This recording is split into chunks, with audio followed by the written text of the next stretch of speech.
Strategy कैसे निकलेगा मेरा सरकारी नौकरी का सपना पूरा। मैं ये जानना चाहता हूं कि आपने कभी सोचा है कि आप अपनी जिंदगी में अब तक सफल क्यों नहीं हो पाए, या आप अपनी जिंदगी में बार बार असफल क्यों हो रहे हैं? आपने सोचा है कभी? आप सोचते हैं आप बचपन से पढ़ाई में कैसे थे, या फिर सिर्फ ऐसा है कि भाई कुछ करने को नहीं है, बीए कर लिया है, ले दे के किसी तरीके से इंजीनियरिंग में पास हो गए तो चलिए एसएससी की तैयारी कर लेते हैं, क्योंकि सब बताते हैं एसएससी बहुत आसान है। मैंने देखा था फलाने सर को मोटिवेशन दे रहे थे कि 3 महीने में सरकारी नौकरी तुम्हारे नाम हो जाएगी, फलाने सर कह रहे थे 6 महीने में सरकारी नौकरी तुम्हारे नाम हो जाएगी, और ये वो सर हैं जो कभी 6 साल में भी एमटीएस का पेपर नहीं निकाल पाए थे। आपने सोचा है कि आप क्यों आए हैं सरकारी नौकरी की तैयारी करने? कभी ये जाना है आपने कि कहां कमी रह गई थी कि आपको सरकारी नौकरी की तैयारी करनी पड़ रही है? क्यों आप 10th में अच्छा नहीं कर पाए थे कि आप आईआईटी की तैयारी में जाते, शायद किसी अच्छे इंजीनियरिंग कॉलेज से इंजीनियरिंग कर लेते और आपका वहां पे कोई प्राइवेट कंपनी में अच्छा पैकेज लग जाता?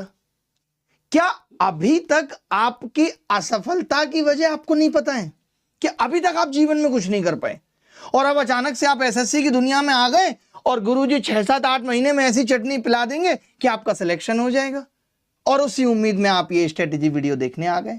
तो ऐसा कुछ भी नहीं होने वाला है। ऐसा कोई बच्चा नहीं है जिसको ये नहीं पता कि पढ़ने से सब कुछ होगा फिर भी वो पढ़ाई नहीं कर रहा। ऐसा कोई बच्चा नहीं है जिसको मोबाइल देखते वक्त ये ख्याल नहीं आता कि यार मैं अपना समय खराब कर रहा हूं, लेकिन फिर भी वो मोबाइल देखता है। ऐसा कोई बच्चा नहीं है जिसको ये पता है कि पॉडकास्ट देखने से कुछ नहीं होगा, नूरा फतेह की चाल देखने से कुछ नहीं होगा, मलाइका का क्रेज देखने से कुछ नहीं होगा, लेकिन फिर भी वो वही सब कर रहा है। अगर आपका दिमाग इस तरीके की गुलामी में व्यस्त है और आपका दिमाग के ऊपर से कंट्रोल हट चुका है, आप कुछ नहीं कर पा रहे हैं, तो फिर आप ये समझ लीजिए कि आप सरकारी नौकरी की तैयारी में भी कुछ नहीं कर पाएंगे, क्योंकि हर दूसरे तीसरे दिन कोई ना कोई ट्रेंड आपको परेशान करता रहता है। अभी फरवरी में पढ़ना शुरू किया ही था कि फिर वैलेंटाइन डे आ गया, तो सोचा क्यों ना एक ट्रायल कर लिया जाए, और अब वो ट्रायल फेल हो चुका है, तो अब गम में वक्त बीत रहा है कि उसने हमें रिजेक्ट कैसे कर दिया। मेरा रिजेक्शन नहीं हो सकता था। आप हर 2, 4, 5 महीने दिनों में कोई ना कोई ऐसी टेंशन अपने दिमाग के ऊपर लादते रहते हैं जो आपकी पढ़ाई का सत्यानाश करती रहती है, और फिर आप सोचते हैं कि यार आपका सिलेक्शन हो जाएगा, तो नहीं होगा। मुझे मालूम है कि जब हम कॉलेज से निकले थे, टीसीएस के अंदर प्लेसमेंट हो गया था, 7-8 महीने ज्वाइनिंग में थे, और मुझे यह था कि यार अगर सीजीएल 2012 किसी भी तरीके से निकल गया तो कम से कम प्राइवेट नौकरी नहीं करनी पड़ेगी, और हमने उसमें जी जान झोंक दी थी। हम डर से घर आ गए थे। हमें पता था कि बाहर स्कूल में कॉलेज के दोस्तों के साथ मटर गश्ती करेंगे, कोई ना कोई काम आता रहेगा, अपने पास बाइक है, 2 लड़के कह देते हैं यार चल वहां तक छोड़ दियो, इसको बुखार आ रहा है, डॉक्टर को दिखा दियो, ये सब कलेश चलती रहेगी। घर आ गए थे ताकि माँ बाप के सामने पढ़ पाएं, और पढ़ाई शुरू की थी। यूं ही प्री निकल गया था, यूं ही मेंस निकल गया था, यूं ही इंटरव्यू में अच्छे नंबर आ गए थे और नौकरी लग गई थी। बट वो यूं ही लगता है कहने के लिए, हमें पता है कि हमने कैसे वो 6-7 महीने तैयारी के अंदर झोंके थे, और वो भी तब जब हमें गणित आता था। आपको कुछ नहीं आता। अभी आप अपनी तैयारी शुरू कर रहे हैं, फिर भी आपका पढ़ाई में मन नहीं लगता। मैं तमाम बच्चों की इस तरीके की समस्याएं सुनता हूं, सर पढ़ाई में मन नहीं लगता। कैसे लगेगा पढ़ाई में मन? इसका एक ही चारा है कि मन को कहीं ना कहीं तो लगना है। अभी वो रील्स में लग रहा है, अभी वो फेसबुक पे चैटिंग में लग रहा है, अभी वो रोज सुबह से शाम तक 15 लड़कियों को इंस्टाग्राम पे फॉलो करना, उनको फॉलो बैक के लिए मैसेज करने में लग रहा है। तो मन एक ही जगह लग सकता है। अगर मन हमारा उधर उलझा हुआ है तो पढ़ाई में नहीं लगेगा, और पढ़ाई का पर्पज तब तक ना पता हो। आप अगर ये सोचने बैठ जाओ कि 2-3 साल आप इसी तरीके से टहलते रहे और आपका सिलेक्शन नहीं हुआ, तो उसके बाद का जीवन कैसा होगा? रूह कांपने लगेगी आपकी। कि आपके पिताजी और बूढ़े हो चुके होंगे, जो अभी तक भी 5-7 हजार रुपए खर्चे का दे पा रहे हैं, ये भी नहीं दे पाएंगे। उनके ऊपर खुद समाज का, रिश्तेदारों का ताना और प्रभाव पड़ेगा कि तुम्हारा लड़का ग्रेजुएट होने के बाद 3-4 साल घर से यूं ही पैसा उठा रहा है, बट आपको फर्क नहीं पड़ता। आप इतने बदतमीज हो गए हैं कि आपको फर्क नहीं पड़ता।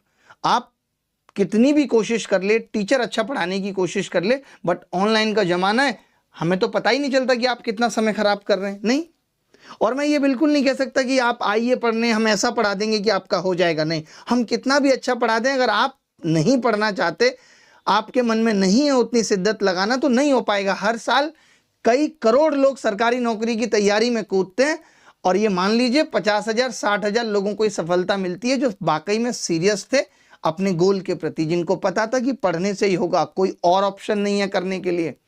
आपको आज क्या करना है? धुरंधर आई है तो उसका पहला शो देखना है, आपको किसी दोस्त से भीख मांग कर ही सही, लेकिन अमेजॉन प्राइम का सब्सक्रिप्शन का पासवर्ड लेकर के दलदल देखना है।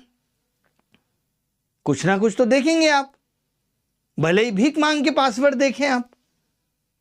आपको सारी सीरीजें देखनी है। अरे पंकज त्रिपाठी तो मेरा फेवरेट है, उसकी सीरीज आएगी, मैं कैसे छोड़ सकती हूँ, कैसे छोड़ सकता हूँ?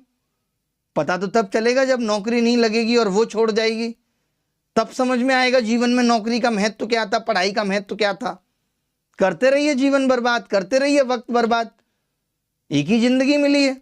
फिर ये सोच लेते हैं क्या हो गया पढ़ाई नहीं की तो, हर आदमी पढ़ के ही थोड़ी कुछ हो रहा है, गेमर बन जाएंगे। वो भी तो ऐसे सफल हो गया था। अंजलि अरोड़ा को देख लो, कोई पढ़ी लिखी थोड़ी है, उसने फ्लैट ले लिया, फॉर्च्यूनर ले ली हैं। बेटा मैं बता दूं, डॉली चाय वाला हो, चाहे एमबीए चाय वाला हो, चाहे अंजलि अरोड़ा हो, चाहे दीपक कलाल हो, चाहे राखी सावंत हो, या फिर कोई और ऐसा आदमी जिसने जीवन में बिना पढ़े लिखे कुछ उखाड़ लिया, तो ये सब जिंदगी में अपवाद हैं।